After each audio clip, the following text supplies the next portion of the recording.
Shrimad Bhagavatam class 115 സ്കന്ധം 5 22ാമത്തെ അധ്യായമായിട്ട് നമ്മൾ നോക്കുന്നത് ചന്ദ്രശുക്രാദി ഗ്രഹങ്ങളുടെ സ്ഥിതിഗതികളാണ്. അപ്പോൾ സൂര്യൻ്റെത് നമ്മൾ കഴിഞ്ഞതിൽ കണ്ടു കഴിഞ്ഞു. ഇനി ചന്ദ്രൻ്റെയും മറ്റുള്ള ഗ്രഹങ്ങളുടെയും സഞ്ചാരത്തെ പറ്റിയെല്ലാമാണ് ഇതിൽ പറയുന്നത്. ഇതും ജ്യോതിഷവുമായിട്ട് ബന്ധപ്പെട്ട കാര്യമാണ്. അപ്പോൾ ഒന്നിൽ പരീക്ഷിച്ച് ചോദിക്കുകയാണ്, മേരുപർവ്വതത്തെയും ധ്രുവമണ്ഡലങ്ങളെയും പ്രദക്ഷിണം വെക്കുന്ന ആദിത്യൻ നക്ഷത്ര രാശികളെ അഭിമുഖീകരിച്ച്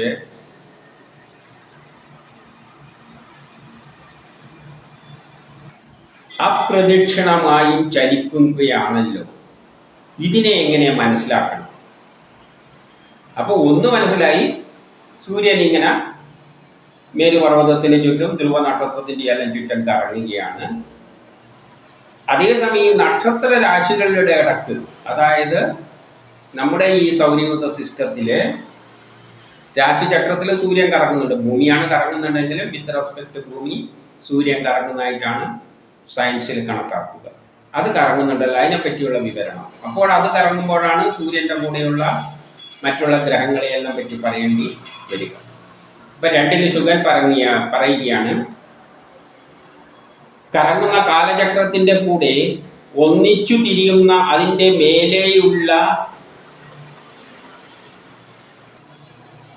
ഉറുമ്പ്, ഒരു ഉദാഹരണം വെച്ച് പറയുകയാണ്. ഒരു കാലചക്രത്തിൻ്റെ അകത്ത് മുകളിലൊരു ഉറുമ്പുണ്ടെങ്കിൽ അത് കറങ്ങുമ്പോൾ എന്ത് തോന്നും?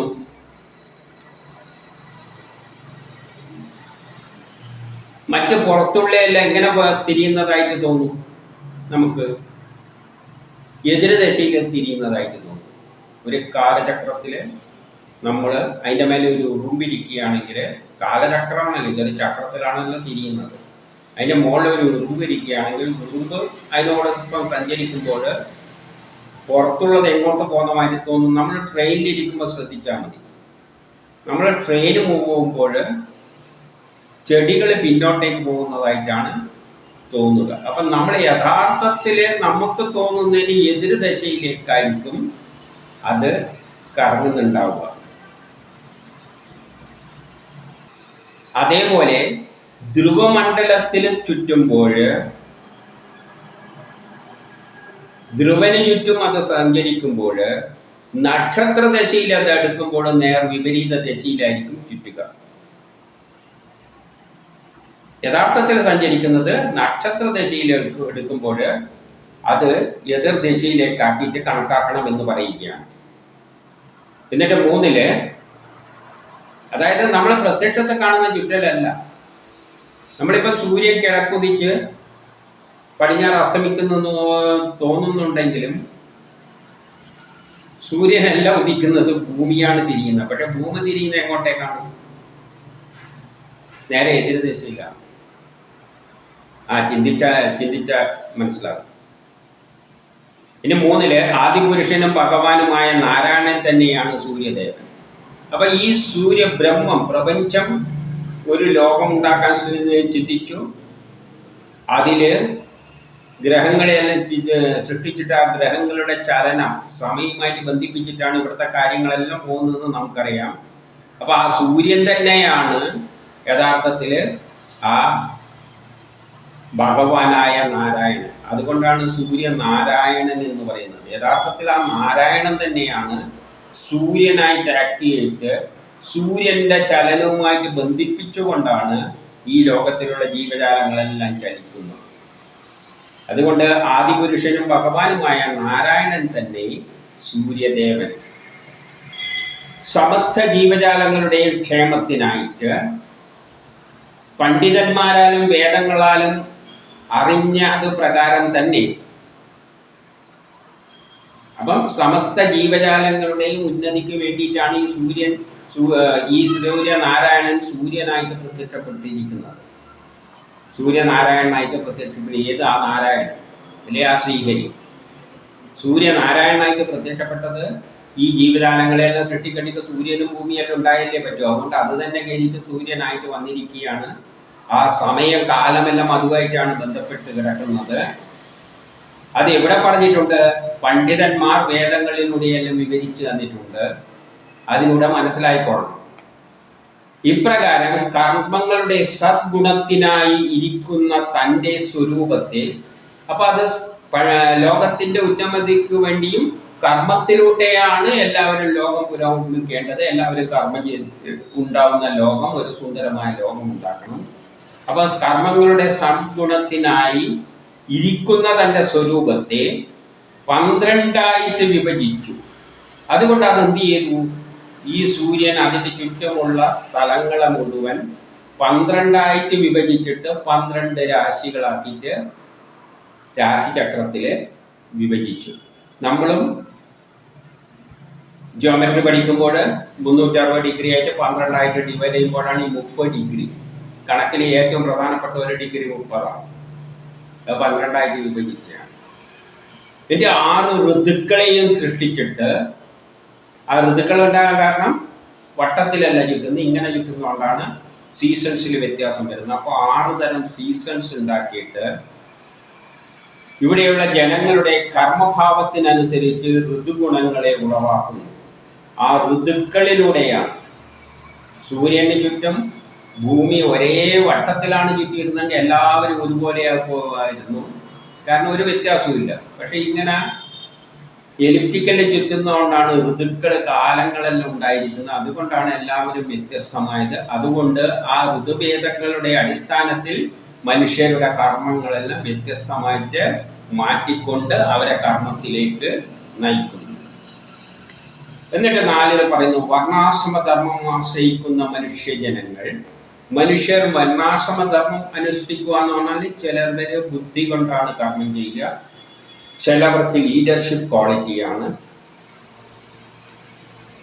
ചിലവർക്ക് അറിയേണ്ട കാര്യങ്ങൾ പഠിച്ചിട്ട് പ്രയോഗിക്കുന്നു, ചിലവർക്ക് പഠിക്കുന്നതിൽ താല്പര്യമുള്ള സേവനം നടത്തുന്നതിലാണ് താല്പര്യം. ഇങ്ങനെ 4 തരം വിഭാഗങ്ങളുണ്ട്. അതുകൊണ്ട് തന്നെയാണ് ശാസ്ത്രലോകമെല്ലാം ബ്രാഹ്മണരാണ്, നിയമങ്ങളെല്ലാം നിർമ്മിക്കുന്നവരെ ബ്രാഹ്മണരാണ്, കവികളെല്ലാം ബ്രാഹ്മണരാണ്. കാരണം അവരെല്ലാം ശരീരശക്തിയെക്കാളും ബുദ്ധിയിലൂടെയാണ് ലോകത്തിലുള്ള ശാസ്ത്രതത്വങ്ങൾ കണ്ടെത്തിയിട്ട് ലോകത്തിന് പഠിപ്പിച്ചു കൊടുക്കുന്നത്. പിന്നെ മനുഷ്യരെ എല്ലാം നയിക്കുവാൻ വേണ്ടിയിട്ടൊരു ലീഡർഷിപ്പ് ക്വാളിറ്റി വേണം. അതാണ് ക്ഷത്രിയർ എന്ന് പറയുന്നത്. ലോകങ്ങളെ നയിക്കാൻ. നമ്മുടെ വീട്ടിൽ തന്നെ പഠിക്കാൻ താല്പര്യമുള്ള മക്കൾ ഉണ്ടാകും. പക്ഷേ വീട്ടുകാര്യങ്ങൾ എന്തെങ്കിലും കാര്യമെല്ലാം പോയി നേടി വരണ്ടെങ്കിൽ തൻ്റെ ഇടമുള്ള ചില ലീഡർഷിപ്പ് ക്വാളിറ്റി ഉള്ളവരുണ്ടാകും. പിന്നെ ഒരു വിഭാഗം അധികം പഠിക്കാനുള്ള സമർത്ഥം, ഗവേഷണമൊന്നും നടത്തി വലിയ ചിന്തകരൊന്നുമല്ല അവര്, പക്ഷേ ഇതിനെയെല്ലാം പഠിച്ച് മനസ്സിലാക്കിയിട്ട് പ്രയോഗത്തിൽ വരുത്തുന്നവര്, അതായത് എക്സിക്യൂട്ടീവ്, ജുഡീഷ്യറി, എക്സിക്യൂട്ടീവ് എന്നെല്ലാം പറയുന്നുണ്ടല്ലോ. അപ്പൊ ശാസ്ത്രജ്ഞന്മാരെല്ലാം ബ്രാഹ്മണര്, തലപ്പത്തിൽ നയിക്കുന്നവര് ക്ഷത്രിയര്, എക്സിക്യൂട്ടീവ്, പിന്നെ ഉള്ളവരെല്ലാം കാര്യങ്ങൾ പഠിച്ച് നടപ്പാക്കുന്ന എഞ്ചിനീയർ, വൈദ്യർ, രജൂദർ, ഇതെല്ലാവരാണ്. പിന്നെ ഒരു വിഭാഗമുണ്ട്, അവർക്ക് ഈ പഠിക്കുന്നതിനൊന്നും താല്പര്യമില്ല, വേണ്ട സപ്പോർട്ട് ചെയ്യുന്ന ആളുണ്ട്. അപ്പം മനുഷ്യരിൽ 4 തരം ക്വാളിറ്റീസ്. ഇത് എല്ലാ നാട്ടിലും ഉണ്ട്. അല്ലാതെ എല്ലാവർക്കും കയറിയിട്ട് നേതാവൊന്നും ആകാൻ പറ്റില്ല. നമുക്കറിയാലോ, തകഴി അല്ലെങ്കിൽ എഴുത്തുകാരെല്ലാം അവരൊന്നും PhD എടുത്തവരൊന്നുമല്ല. അവരാണ് ഈ ഗ്രന്ഥങ്ങൾ മുഴുവൻ എഴുതിയിരിക്കുന്നത്. എന്നാൽ ഇന്ന് MA, PH, മലയാളം PhD എടുത്തവര് ഒരു വരി പോലും അവർക്ക് എഴുതാൻ പറ്റില്ല. മറ്റവര് എഴുതിയതിനെ പഠിച്ചിട്ട് വ്യാഖ്യാനിച്ചു കൊടുക്കുക, പഠിപ്പിക്കാൻ പറ്റും. അത് വൈശ്യനാണ്. കണ്ടെത്താൻ കഴിവുള്ള പുതിയ ആവിഷ്കരിക്കാനുള്ളതാണ് ബ്രാഹ്മണൻ. ക്ഷത്രിയർ എന്ന് പറഞ്ഞാൽ ഇവരെയെല്ലാം കോർഡിനേറ്റ് ചെയ്യുന്ന ലീഡർഷിപ്പ് ക്വാളിറ്റി, നേതാവായിട്ട് എല്ലാവരെയും നിയന്ത്രിക്കാൻ പറ്റുന്ന കഴിവുള്ള ഒരു വിഭാഗം വേറെ തന്നെ. രണ്ടാമത് പിന്നെയുള്ളവര് ഈ ശാസ്ത്രജ്ഞന്മാരെല്ലാം കണ്ടെത്തി പറഞ്ഞു കൊടുത്താൽ അത് കേട്ട് പഠിച്ച് നടപ്പാക്കുന്ന ഡോക്ടറായാലും എഞ്ചിനീയറായാലും ബാക്കിയുള്ളവരെല്ലാം വൈശ്യരാണ്. പിന്നെ ഒരു വിഭാഗത്തിന് പഠിക്കാൻ താല്പര്യമില്ലാത്ത ഒരു വിഭാഗം ഉണ്ട് സമൂഹത്തിൽ, എത്ര പറഞ്ഞാലും പഠിക്കില്ല. നിങ്ങൾക്ക് എന്തെങ്കിലും സഹായം വേണോ ഞാൻ ചെയ്തു തരാമെന്ന് പറഞ്ഞ് നടക്കുന്ന ഒരു വിഭാഗം, അതും സമൂഹത്തിൽ ആവശ്യം തന്നെയാണ്. അങ്ങനെ വർണ്ണാശ്രമധർമ്മത്തെ ആശ്രയിക്കുന്ന മഹാജനങ്ങൾ വേദത്രയപ്രകാരം 3 വേദങ്ങളുടെ അടിസ്ഥാനത്തിൽ നാനാതരം കർമ്മങ്ങളായും ജ്ഞാനാദി യോഗങ്ങളായും പലതരം യോഗങ്ങളും ജ്ഞാനങ്ങളും എല്ലാ ജ്ഞാനവും, അതായത് ആത്മീയ ജ്ഞാനവും ഭൗതിക ജ്ഞാനവും എല്ലാ ജ്ഞാനവും ഈ സൂര്യനാരായണ മൂർത്തിയെ പൂജിച്ചുകൊണ്ട് അനായാസേന ശ്രേയസ്സിനെ കൈവരിക്കുന്നു. അപ്പൊ സൂര്യനെ അടിസ്ഥാനമാക്കിയാണ് മനുഷ്യരെ പലതായി തിരിച്ചുകൊണ്ട് പല കർമ്മങ്ങളിലേക്ക് പ്രേരിപ്പിച്ചുകൊണ്ട് അവരെന്ത് ചെയ്യുന്നു? ഈ വേദങ്ങളുടെയും ജ്ഞാനങ്ങളുടെയും എല്ലാം അടിസ്ഥാനത്തിൽ ആ ശക്തിക്ക് വേണ്ടിയാണ് കർമ്മം ചെയ്യുന്നത്. നമ്മളെല്ലാം ചെയ്യുന്നത് ആ സൂര്യനാണ് തീരുമാനിക്കുന്നത്. നമ്മളെ എപ്പോൾ സൃഷ്ടിക്കണം, നമ്മളെ കൊണ്ട് എന്ത് കർമ്മം ചെയ്യിപ്പിക്കണം എന്നെല്ലാം അത് തീരുമാനിച്ചിട്ട് നമ്മളെ കൊണ്ട് കർമ്മം ചെയ്യിപ്പിക്കുന്നു. അതിന് വേണ്ടിയിട്ട് നമ്മൾ പൂജ നടത്തുന്നതാണ്, നമ്മൾ അതിനു വേണ്ടിയാണ് കർമ്മം ചെയ്യുന്നത്. പക്ഷെ നമ്മൾ നമുക്ക് എന്നുള്ളൊരു ചിന്ത ഉണ്ടായിപ്പോകുന്നുണ്ട്. അങ്ങനെയാണ് ശ്രേയസ് നേടുന്നത്. എന്നിട്ട് 5 പറയാണ്, സകല ലോകത്തിൻ്റെയും നാഥനായ സൂര്യ ഭഗവാൻ സ്വർഗഭൂമിക്കിടയിലുള്ള അന്തരീക്ഷത്തിന്റെ മധ്യത്തിലുള്ള കാലചക്രത്തെ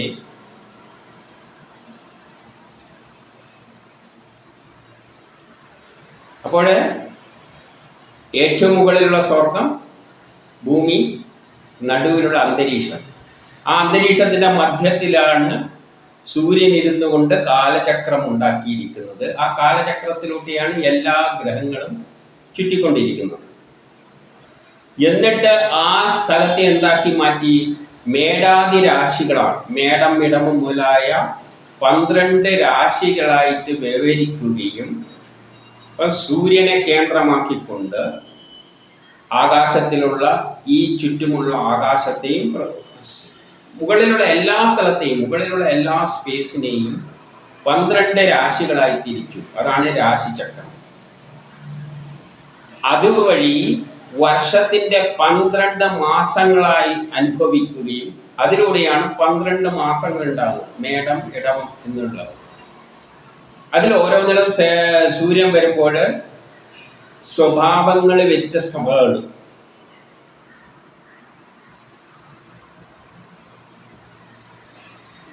കാരണം മേടത്തിലുള്ള സൂര്യനല്ല ഇടവത്തിലുള്ള സൂര്യൻ, വ്യത്യാസമുണ്ട്. അതുകൊണ്ട് തന്നെ ഈ സൂര്യൻ 12ആയിട്ട് തിരിഞ്ഞതായിട്ട് ഇതിനെ കാണാം. അതുകൊണ്ട് ജ്യോതിഷപ്രകാരം 12 സൂര്യന്മാരാണ്. സൂര്യൻ ഒന്നേ ഉള്ളൂ എങ്കിലും മേടത്തിലെ സൂര്യനല്ല ഇടവത്തിലെ സൂര്യൻ, ഇടവത്തിലെ സൂര്യനല്ല മിഥുനത്തിലെ സൂര്യൻ, മിഥുനത്തിലെ സൂര്യനല്ല കർക്കിടകത്തിലെ സൂര്യൻ. അപ്പം സൂര്യൻ എന്താക്കി തിരിച്ചു?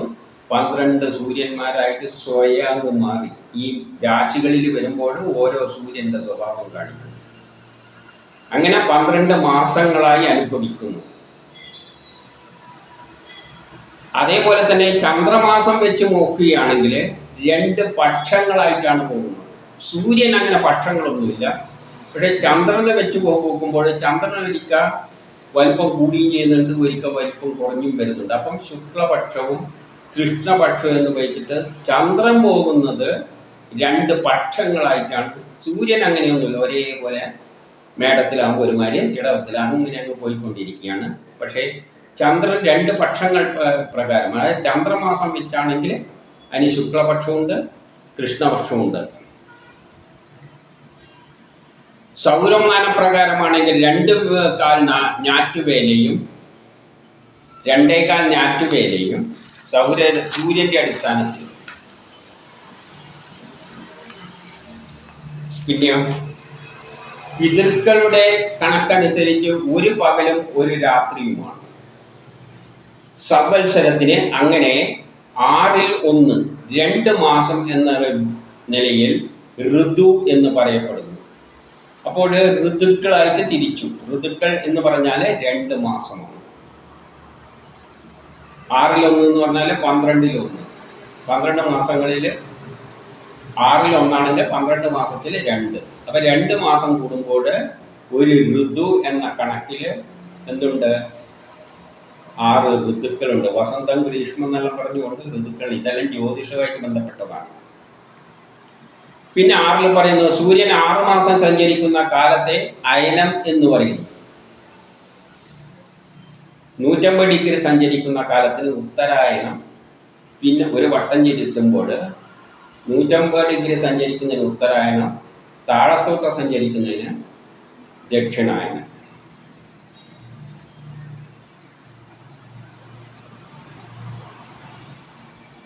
എന്നിട്ട് 7 പറയുകയാണ് ആകാശഭൂമിയുടെ പരിധിയിൽ കൂടി അന്തരീക്ഷ മണ്ഡലം മുഴുവൻ സൂര്യദേവൻ ഒരു വട്ടം സഞ്ചരിക്കുന്നത്. അപ്പം സൂര്യൻ ഇങ്ങനെ ആകാശത്തിലൂടെ രാശിചക്രത്തിലൂടെയാണ്, അല്ലാതെ ഭൂമിക്ക് ചുറ്റും ചുറ്റുന്നതായിട്ടൊന്നും കണ്ടേക്കരുത്. വിത്ത് റെസ്പെക്ട് ഭൂമി സൂര്യനാണ് സഞ്ചരിക്കുന്നത്. അങ്ങനെ ആകാശത്തിലൂടെ രാശിചക്രത്തിലൂടെ കടങ്ങുമ്പോൾ ഒരു വട്ടം സഞ്ചരിക്കുമ്പോൾ അതിന് സംവത്സരം, പരിവത്സരം, ഇടാവത്സരം, അനുവത്സരം, വത്സരം, ഇങ്ങനെ സൂര്യന്റെ മന്ദഗതി, ശീഘ്രഗതി, സാധാരണഗതി എന്നിവയെ നിമിത്തീകരിച്ച് വ്യവഹരിച്ചിരിക്കുന്നു. അങ്ങനെ പറയുമ്പോൾ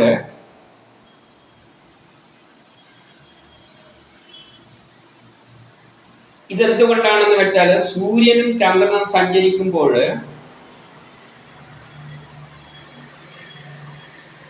രണ്ടും തമ്മിലൊരു ചെറിയ വ്യത്യാസമുണ്ട്. ഒന്നാമത് സൂര്യൻ 360 ഡിഗ്രി ആണെങ്കിലും 365 ദിവസം വെച്ചാണ് സഞ്ചരിക്കുന്നത്. ചന്ദ്രൻ സഞ്ചരിക്കുന്ന അങ്ങനെയല്ല. ചന്ദ്രൻ്റെതും ആയിട്ട് ബന്ധപ്പെടുമ്പോൾ ഒരു ചെറിയ വ്യത്യാസം വരുന്നുണ്ട്. അതുകൊണ്ട് വെളുത്ത പ്രതിപദം എന്ന് പറയുമ്പോൾ ചന്ദ്രന്റെ അടിസ്ഥാനത്തിലാണ്. വെളുത്തവാവ് തുടങ്ങുന്ന ആദ്യത്തെ പ്രതിപദത്തിന് ആദ്യത്തെ ദിവസം, പ്രഥമ, ദ്വിതീയ, തൃതീയ എന്ന് പറഞ്ഞിട്ട് വെളുത്ത പക്ഷം, പ്രഥമ, കറുത്ത പക്ഷം, പിന്നെ വെളുത്ത പ്രഥമ, ദ്വിതീയ, തൃതീയ, ഇങ്ങനെ പറഞ്ഞിട്ട് പോകും ഓരോ ദിവസവും. അങ്ങനെ പോകുമ്പോൾ ഈ വെളുത്ത പ്രതിപദവും സൂര്യസംക്രമവും ഒരേ സമയത്ത് സംഭവിക്കുകയാണെങ്കിൽ പിന്നെ അത് 5 വർഷം കഴിഞ്ഞാൽ മാത്രമേ അതേപോലെ ഒന്നിച്ചു വരികയുള്ളൂ. അതായത് നമ്മൾ കർത്തവാവ് എന്നത് നമ്മളെ കൽവ് നോക്കിക്കുക. ഈ വർഷത്തെ കർത്തവാവ് മേഡം ഇന്നത്തെ ഡേറ്റിനാണെങ്കിൽ അടുത്ത വർഷത്തെ കാലം എടുത്തിട്ട് മേഡം ആ ഡേറ്റിന് നോക്കിയാൽ കർത്തവാവ് കാണില്ല. കാരണം രണ്ടും 2 വ്യത്യസ്തത്തിലാണ് പോകുന്നത്. അതുകൊണ്ട് ചന്ദ്രന്റെ ഗതി കുറച്ച് വേഗമായിട്ടാണ് കണക്കാക്കുന്നത്. സൂര്യൻ കുറച്ച് ആ വ്യത്യാസമുണ്ട്. അതുകൊണ്ട് 5 കൊല്ലം കഴിഞ്ഞാൽ മാത്രമേ ഇവർ തമ്മിൽ ഒരേ സ്ഥലത്ത് വരികയുള്ളൂ. ഇതെല്ലാം ജ്യോതിഷമായിട്ട്. അതായത് വെളുത്ത പ്രതിപദത്തിന് ചന്ദ്രനാണ്. അപ്പം വെളുത്ത പ്രതിപദം എന്ന് പറഞ്ഞാൽ ചന്ദ്രൻ വെളുത്ത പ്രതിപദത്തിന് തുടങ്ങുമ്പോഴാണ് സൂര്യസംഗ്രഹം നടക്കുന്നുണ്ടെങ്കിൽ, ഇപ്പം മേടമാസത്തിലേക്ക് കടക്കുന്നുണ്ടെങ്കിൽ, സൂര്യൻ മേടത്തെ 1 കടക്കുമ്പോൾ വെളുത്ത പ്രതിപദാണെന്ന് ആണെങ്കിൽ, ചന്ദ്രൻ അവിടെയാണെങ്കിൽ, പിന്നെ അതേ അവസ്ഥ എത്തണ്ടെങ്കിൽ 5 വർഷം കഴിഞ്ഞിട്ട് അങ്ങനെ ഒരു സംഭവം നടക്കുകയുള്ളൂ. അതുകൊണ്ടാണ് മന്ദഗതി, ശീഘ്രഗതി എന്നെല്ലാം വരുന്നത്. അപ്പോൾ സൂര്യന്റെ ശീഘ്രഗതിയിൽ തന്നെ ഇങ്ങനെ വ്യത്യാസം. ചന്ദ്രനുമായിട്ട് ബന്ധപ്പെടുമ്പോൾ ചന്ദ്രൻ വളരെ വേഗത്തിലാണ് പോകുന്നത്. ഇനി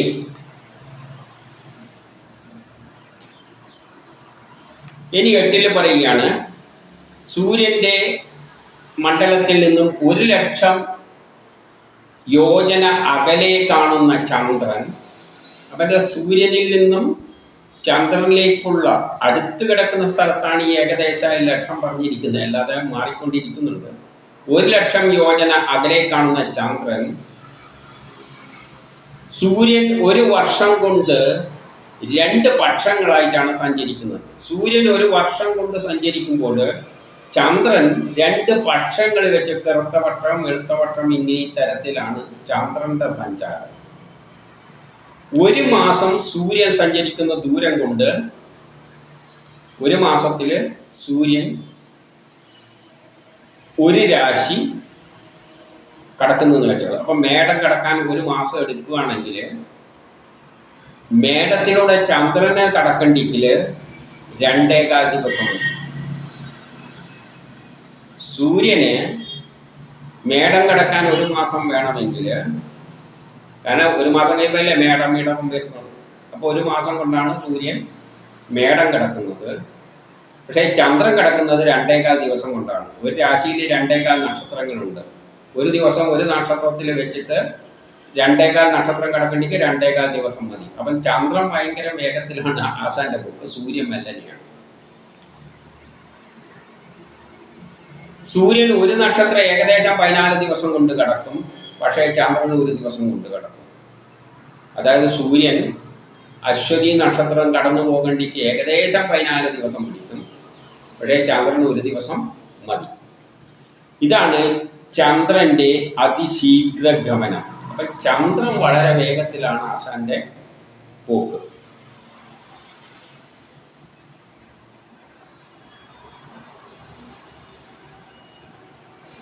ഇനി 9 മുറക്ക് കൂടിക്കൂടി വരുന്ന കലകളാൽ ദേവകൾക്കും. അപ്പൊ ചന്ദ്രനെ വെച്ച് ചിന്തിക്കുമ്പോൾ ചന്ദ്രന്റെ വലിപ്പം കൂടിക്കൂടി വരുന്ന കാണാം. അത് ദേവകൾക്ക് പ്രാധാന്യമാണ്. ചന്ദ്രന്റെ അളവ് കുറഞ്ഞു വരുന്നതാണ്. വെളുത്ത പാമ്പ് കഴിഞ്ഞാൽ കുറഞ്ഞു കാണും. അത് പിതൃക്കൾക്കും. അങ്ങനെ വെളുത്ത പക്ഷം കറുത്ത പക്ഷം എന്നീ 2 ക്രമത്തിലാണ് ചന്ദ്രന്റെ പോക്ക്. അത് തന്നെ എങ്ങനെ പകലും രാത്രി ആയിക്കൊണ്ടാണ് പോകുന്നത്.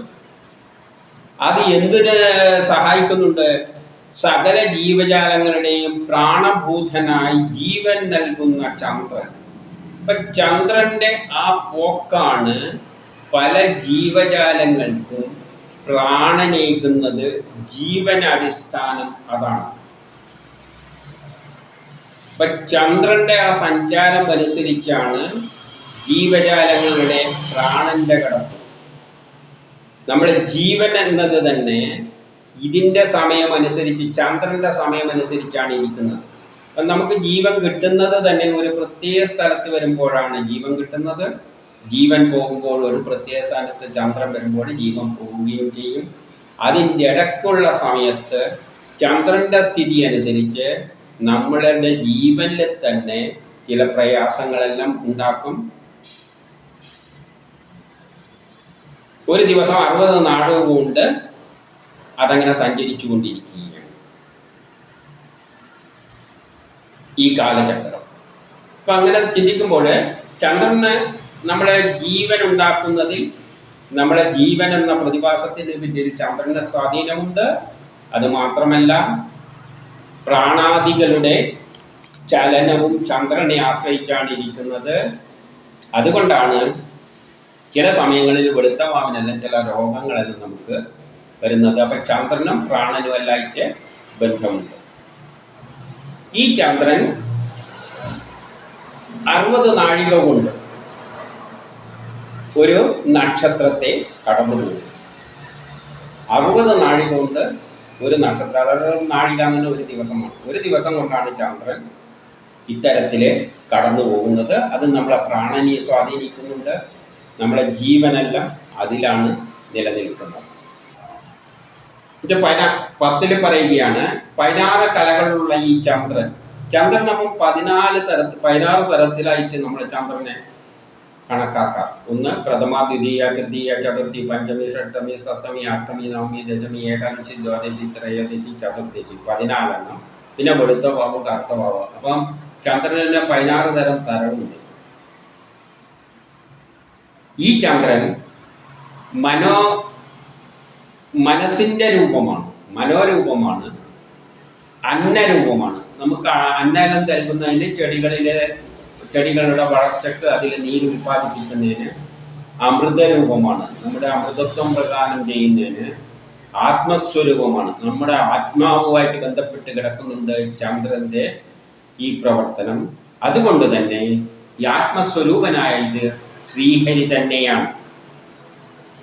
ഇപ്പൊ സൂര്യനെ നേരത്തെ ശ്രീഹരിയായിട്ട് പറഞ്ഞ പോലെ തന്നെ, സൂര്യനാരായണനായിട്ട് പറഞ്ഞ പോലെ തന്നെ ഇവിടെ ചന്ദ്രനെ ശ്രീഹരിയായിട്ടാണ് പറയുന്നത്. ഇപ്പൊ ചന്ദ്രനാണ് നമുക്ക് ജീവൻ നൽകുന്നതും ശ്രീഹരിയാണ് നമുക്ക് ജീവൻ നൽകുന്നതും നമ്മുടെ ജീവന പ്രാണനെ ചലിപ്പിക്കുന്നതും എല്ലാം. നമ്മുടെ മനസ്സിനെ നിയന്ത്രിക്കുന്നത്, അന്നങ്ങൾ ഉൽപ്പാദിപ്പിക്കുന്നത്, ദഹന പ്രക്രിയയെ നിയന്ത്രിക്കുന്നത്, അമൃതത്വം നൽകുന്നത്, നമ്മുടെ ആത്മസ്വരൂപത്തെയെല്ലാം പ്രദാനം ചെയ്യുന്നത് ആ രൂപം തന്നെയാണ്. അതാണ് ചന്ദ്രൻ. ആ ചന്ദ്രൻ തന്നെയാണ് ശ്രീഹരി. ദേവ, പിതൃ, മനു, ഭൂത, മൃഗ, പക്ഷി, ഈ ജീവജാലങ്ങൾ, വൃക്ഷലതാദികൾ എന്നിവക്കെല്ലാം പ്രാണൻ പ്രദാനം ചെയ്യുന്നത് ഈ ചന്ദ്രനാണ്. ആ ചന്ദ്രന് നമസ്കാരം. ഇനി 11 ചന്ദ്രമണ്ഡലത്തിനപ്പുറമായി 3 ലക്ഷം യോജന ദൂരത്തിൽ അഭിജിത്തോടുകൂടി 28 നക്ഷത്രങ്ങൾ വലം ചുറ്റി സഞ്ചരിക്കുന്നു. അഭിജിത്ത് അടക്കം. ഉത്രാടം കഴിഞ്ഞിട്ട് പിന്നെ ഒരു അഭിജിത്ത് എന്നൊരു നക്ഷത്രമുണ്ട്. അത് കഴിഞ്ഞിട്ടാണ് തിരുവോണം. നമ്മൾ സാധാരണ 27 നക്ഷത്രം, ഉത്രാടം, തിരുവോണം അങ്ങനെ പറഞ്ഞു പോകും. പക്ഷെ ചില സമയങ്ങളിൽ ജ്യോതിഷത്തിൽ ഈൻ്റെ ഇടക്ക് ഉത്രാടം കഴിഞ്ഞാൽ അഭിജിത്ത് എന്ന് പറഞ്ഞുകൊണ്ട് തിരുവോണം, പിന്നെ തിരുവോണം പറയണം. 28 നക്ഷത്രം. ഇത് 3 ലക്ഷം യോജന അകലെയായിട്ടാണ് ഈ 28 നക്ഷത്രങ്ങളുള്ളത്. അതും ആകാശത്ത് ഈ രാശിചക്രത്തോടൊപ്പം കറങ്ങിക്കൊണ്ടിരിക്കുകയാണ്. അതിനെയും ഈശ്വരൻ ഈ കാലചക്രവുമായിട്ട് ബന്ധിപ്പിച്ചിട്ടുണ്ട്. അപ്പൊ ഈ നക്ഷത്രങ്ങളെ, പുറത്തുള്ള നക്ഷത്ര ഗണങ്ങളെ എല്ലാം ഈശ്വരൻ എന്ത് ചെയ്തിട്ടുണ്ട്? ഈ ചലിക്കുന്ന കാലചക്രവുമായിട്ട് ബന്ധിപ്പിച്ചിട്ടുണ്ട്. ഇതിന്റെ 12 പറയാണ്, അതിൽ നിന്നും 2 ലക്ഷം യോജന അകലെയായിട്ടാണ് ശുക്രഗ്രഹം. ഈ ചന്ദ്രന്റെ അടിസ്ഥാനത്തിലാണ് പറയുന്നത്. 2 ലക്ഷം യോജന അകലെയാണ് ശുക്രഗ്രഹം. അത് സൂര്യന് തൊട്ട് മുന്നിലോ പിന്നിലോ ഒപ്പത്തിനൊപ്പോ സഞ്ചരിക്കും. നമുക്കറിയാം, രാശിചക്രത്തിൽ നോക്കിക്കഴിഞ്ഞാൽ സൂര്യൻ കഴിഞ്ഞിട്ട് ചിലപ്പം ശുക്രൻ നിൽക്കും, അല്ലെങ്കിൽ സൂര്യന്റെ മുമ്പിൽ നിൽക്കും, അല്ലെങ്കിൽ സൂര്യന്റെ കൂടെ നിൽക്കും. മേടത്തിലാണ് സൂര്യനുണ്ടെങ്കിൽ ചിലപ്പം ശുക്രൻ ഇടവത്തിലായിരിക്കും, അല്ലെങ്കിൽ മീനത്തിലായിരിക്കും, അല്ലെങ്കിൽ മേടത്തിൽ തന്നെയായിരിക്കും, കൂടെയായിരിക്കും, അല്ലെങ്കിൽ അടുത്ത രാശിയിലായിരിക്കും, അല്ലെങ്കിൽ. അപ്പോൾ എപ്പോഴും ശുക്രൻ ഇങ്ങനെയാണ് സഞ്ചരിക്കുക, മുന്നിലോ പിന്നിലോ അല്ലെങ്കിൽ ഒപ്പത്തിനൊപ്പോ സഞ്ചരിക്കുക. അത് തന്നെ ശീഘ്രം, മന്ത്രം, സമത്വം എന്നീ ഗതിവേഗങ്ങൾ സൂര്യനെ പോലെ ചലിക്കുന്നു. അതിനും വേഗത്തിൽ സഞ്ചരിക്കും. ചിലപ്പോൾ വക്രഗതിയിൽ സഞ്ചരിക്കുമ്പോൾ വേഗത്തിൽ സഞ്ചരിക്കുന്നതായിട്ടാണ്. അതിനും പലതരം വേഗങ്ങൾ, ഈ 3 തരം വേഗങ്ങളുണ്ട്. ലോകർക്ക് അനുകൂലത നിലനിർത്തുന്ന ശുഭഗ്രഹമാണ് ശുക്രൻ. മനുഷ്യർക്ക് പൊതുവെ ഗുണം ചെയ്യുന്ന ഒരു ഗ്രഹമാണ്. മനുഷ്യരുടെ പുരോഗതിക്കെല്ലാം സപ്പോർട്ടായി നിൽക്കുന്ന ഒരു ഗ്രഹമാണ് ശുക്രൻ. ഇനി വർഷക്കെടുതി ഉണ്ടാക്കുന്ന ഗ്രഹദോഷങ്ങളെ ദൂരീകരിക്കാനും ശുക്രന് കഴിയുന്നുണ്ട്. മറ്റുള്ള ഗ്രഹങ്ങളെല്ലാം നമുക്ക് എന്തെങ്കിലും ദോഷങ്ങൾ ചെയ്യുമ്പോൾ അതിനെ പരിഹരിക്കാൻ ഒരു പരിധി വരെ ശുക്രന് കഴിയും. അതേസമയം വർഷഗുണങ്ങളെ പ്രദാനം ചെയ്യുന്ന, നല്ല ഗുണങ്ങളെ പ്രദാനം ചെയ്യുന്ന ഒരു ഗ്രഹം കൂടിയാണ് ശുക്രൻ. അതേസമയം മറ്റുള്ള ഗ്രഹങ്ങളുടെ എല്ലാം ചിലപ്പോഴുള്ള ദോഷങ്ങളെ പരിഹരിക്കാനും ഈ ശുക്രന് കഴിവുണ്ട്. ഇനി 13 പറയാണ്, ശുക്രന്റെ ഉപരിതലത്തിൽ നിന്നും 2 ലക്ഷം യോജന അകലെ സോമപുത്രനായ ബുധനുണ്ട്. സോമന്റെ പുത്രനായിട്ടാണ് ബുധനെ കാണുന്നത്. അത് ശുക്രന്റെ ഉപരിതലത്തിൽ നിന്നും 2 ലക്ഷം യോജന അകലെയായിട്ടാണ് ബുധൻ. ഇതെല്ലാം ഏകദേശമാണ്, റൗണ്ട് ചെയ്തിട്ടാണ്. അതും ഒരു ശുഭഗ്രഹം തന്നെയാണ്. അതും സൂര്യന്റെ മുന്നിലോ പിന്നിലോ കൂടെയോ നടക്കും. നേരത്തെ പറഞ്ഞ മാതിരി തന്നെ ശുക്രൻ പോകുന്ന മാതിരി തന്നെയാണ് ബുധനും പോവുക. അതും ശുഭം തന്നെയാണ് ചെയ്യുന്നുണ്ടെങ്കിലും അത് സൂര്യനോട് അടുക്കുമ്പോഴാണ് കൊടുങ്കാറ്റ്, പേമാരി, അതിവൃഷ്ടി എന്നെല്ലാം ഉണ്ടാകുന്നത്. സൂര്യനോട് അത് അടുക്കുമ്പോൾ ഈ ദോഷങ്ങളും അത് ഉണ്ടാക്കുന്നുണ്ട്. ഇനി 14 ഇതിനുമേൽ 2 ലക്ഷം യോജന അകലെയായിട്ട് കാണപ്പെടുന്നതാണ് ചൊവ്വ ഗ്രഹം. അവിടെ നിന്നും 2 യോജന അപ്പുറം എടുത്തു കഴിഞ്ഞാൽ ആ ഓർബിറ്റിൽ നിന്ന് വേണമെങ്കിൽ പറയാം. അതിന് വക്രഗതിയില്ലെങ്കിൽ 3 പക്ഷം കൊണ്ട് ഒരു രാശി കടക്കും. 3 പക്ഷം എന്ന് പറഞ്ഞാൽ 5 ദിവസം, 5, 20, 30, 45, ഏകദേശം ഒരു 45 ദിവസം കൊണ്ട് ഒരു രാശി കിടക്കും. പക്ഷേ വക്രഗതി ഉണ്ടെങ്കിൽ ആശാൻ വേഗത്തിൽ പോകും. അപ്പം വക്രഗതി ഇല്ലെങ്കിൽ ഒരു 3 പക്കം കൊണ്ട് ഒരു രാശി കടന്നിട്ടാണ് അതിൻ്റെ സ്പീഡ്. അത് 2 ലക്ഷം യോജന അകലെയായിട്ടാണ് കാണുന്നത്. അധിക പക്ഷവും ദോഷം ചെയ്യുന്ന ഒരു സംഗതിയാണ് ഈ ചൊവ്വാഗ്രഹം. വലിയ ഗുണമൊന്നും ചെയ്യില്ല, ദോഷമാണ് ചെയ്യുക മനുഷ്യർ. അധിക പക്ഷവും. ഇനി 15 അതിൽ നിന്നും 2 ലക്ഷം യോജന അകലെയാണ് ഗുരുഗ്രഹമായ വ്യാഴം, ദേവഗുരുവായ വ്യാഴം. അപ്പൊ അതിൽ നിന്നും വ്യാഴന്റെ സ്ഥാനവും പറഞ്ഞ് വക്രമല്ലെങ്കിൽ 1 വർഷം കൊണ്ട് ഒരു രാശി കടക്കും. അപ്പം വ്യാഴം കുറച്ച് മെല്ലനെയാണ് സഞ്ചരിക്കും. ഒരു രാശി മേടം കടക്കണ്ടിക്ക് തന്നെ 1 വർഷം പിടിക്കും. പിന്നെ ഇടവം കഴിക്കണ്ടിക്ക് ഒരു അപ്പോൾ വളരെ സ്ലോയിലാണ് പോകുന്നത്. ഇത് മിക്കവാറും ബ്രാഹ്മണ സംഘത്തിന് അടുത്തതാണ്. ബ്രാഹ്മണ വംശക്കാർക്കെല്ലാം സഹായകരമായി നിൽക്കുന്ന ഒരു ഗ്രഹമാണ്. ബ്രാഹ്മണ വംശം എന്ന് പറഞ്ഞാൽ ഈ വ്യാഴൻ ഉണ്ടാകുമ്പോഴാണ്, ജാതകത്തിൽ വ്യാഴൻ നല്ല സ്ഥലത്ത് നിൽക്കുമ്പോഴാണ് ബ്രാഹ്മണത്തിന് ഗുണം ചെയ്യുക എന്ന് പറഞ്ഞാൽ ബുദ്ധിപരമായിട്ടുള്ള പ്രവൃത്തികൾക്ക് സഹായിക്കുന്ന ഗ്രഹമാണ് വ്യാഴം. ബുദ്ധി വർദ്ധിപ്പിക്കും. നല്ല സ്ഥാനത്ത് നിർത്തിയാണെങ്കിൽ ബുദ്ധി, ചിന്തിക്കാനുള്ള കഴിവ്, കാര്യങ്ങളെ മനസ്സിലാക്കാനുള്ള കഴിവ്, ഇതാണ് ബ്രാഹ്മണ സ്വഭാവം.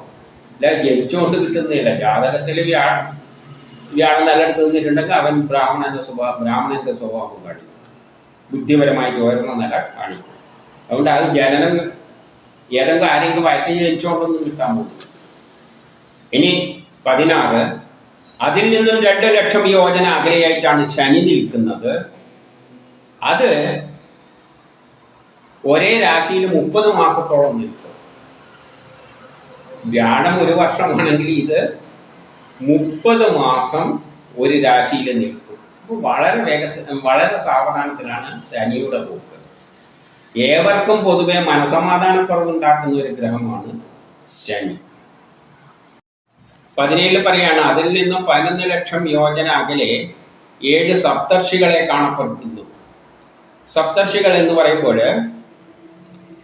ഉത്തര ധ്രുവത്തിൻ്റെ അടുത്ത്, ധ്രുവ നക്ഷത്രത്തിൻ്റെ അടുത്തുള്ള 7 നക്ഷത്ര സമൂഹങ്ങളെയാണ് സപ്തർഷികൾ എന്ന് പറയുന്നത്. അപ്പം ഇതും ധ്രുവ നക്ഷത്രവും തമ്മിലുള്ള ഏകദേശ ദൂരത്തെ മനസ്സിലാക്കാൻ വേണ്ടിയാണ് ഇത് പറഞ്ഞിരിക്കുന്നത്. അവിടെയാണ് 7 സപ്തർഷികൾ. ആ സപ്തർഷികളുടെ ധ്രുവ നക്ഷത്രം, ഉത്തര ധ്രുവ നക്ഷത്രത്തിൻ്റെ അടുത്താണ് അതുള്ളത്. അപ്പം അതിലേക്ക് 11 ലക്ഷമുണ്ട്. എന്നിട്ട് എന്ത് ചെയ്യുന്നു?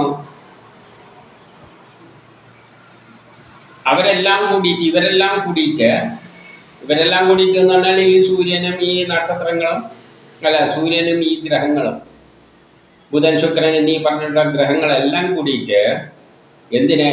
ആ ധ്രുവ നക്ഷത്രത്തിൻ്റെ ചുറ്റും മഹാവിഷ്ണുവിൻ്റെ പരമപദമായിരിക്കുന്ന ആ ധ്രുവ നക്ഷത്രത്തിന് ചുറ്റും. അപ്പം മഹാവിഷ്ണുവിൻ്റെ പരമപദമാണ് ആ ധ്രുവ നക്ഷത്രമായിട്ട് ചിത്രീകരിച്ചിട്ട് അതിനെ പ്രദക്ഷിണം ചെയ്യുകയാണ്. മഹാവിഷ്ണുവിനെ പ്രദക്ഷിണം ചെയ്യുന്നതിന് പകരം മഹാവിഷ്ണുവിനെ പ്രദക്ഷിണം ചെയ്യുന്നു എന്ന് പറയുന്നത് പോലെ മഹാവിഷ്ണുവിൻ്റെ പരമപദമായ ആ ധ്രുവ നക്ഷത്രത്തെ എന്ത് ചെയ്യുന്നു?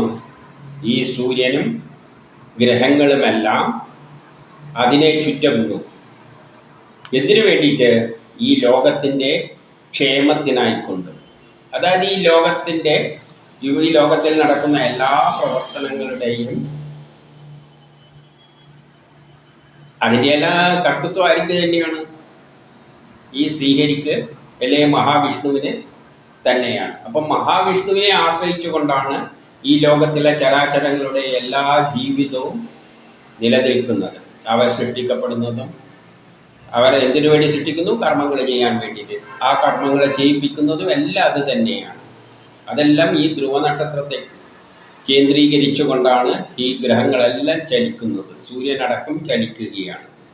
അപ്പോൾ ആ ധ്രുവ നക്ഷത്രത്തെ മഹാവിഷ്ണുവായിട്ടാണ് ചിത്രീകരിച്ചിരിക്കുന്നത്. യഥാർത്ഥത്തിൽ വിഷ്ണു എല്ലാം ആ ശ്രീഹരി തന്നെയാണ് ആയിരിക്കുന്നത് എന്ന അർത്ഥത്തിലും അത് നേരത്തെ ചന്ദ്രൻ വിഷ്ണുവാണെന്ന് പറഞ്ഞു കഴിഞ്ഞു. അതേപോലെ തന്നെ നാരായണനാണ് എന്ന് പറഞ്ഞു കഴിഞ്ഞു. അതേപോലെ തന്നെ ധ്രുവ നക്ഷത്രവും മഹാവിഷ്ണുവായിട്ട് ഇവിടെ പറയുന്നു.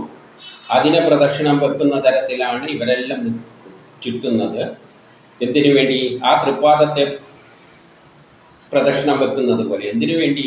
ലോകത്തിൻ്റെ ക്ഷേമത്തിന് വേണ്ടി. അതായത് ലോകത്തിൻ്റെ നിലനിൽപ്പ് ഈ ഒരു സൗരയൂഥ സിസ്റ്റത്തിലും ഈ ഒരു പ്രപഞ്ചഘടനയെല്ലാമായിട്ട് ബന്ധപ്പെട്ടാണ് കിടക്കുന്നത്.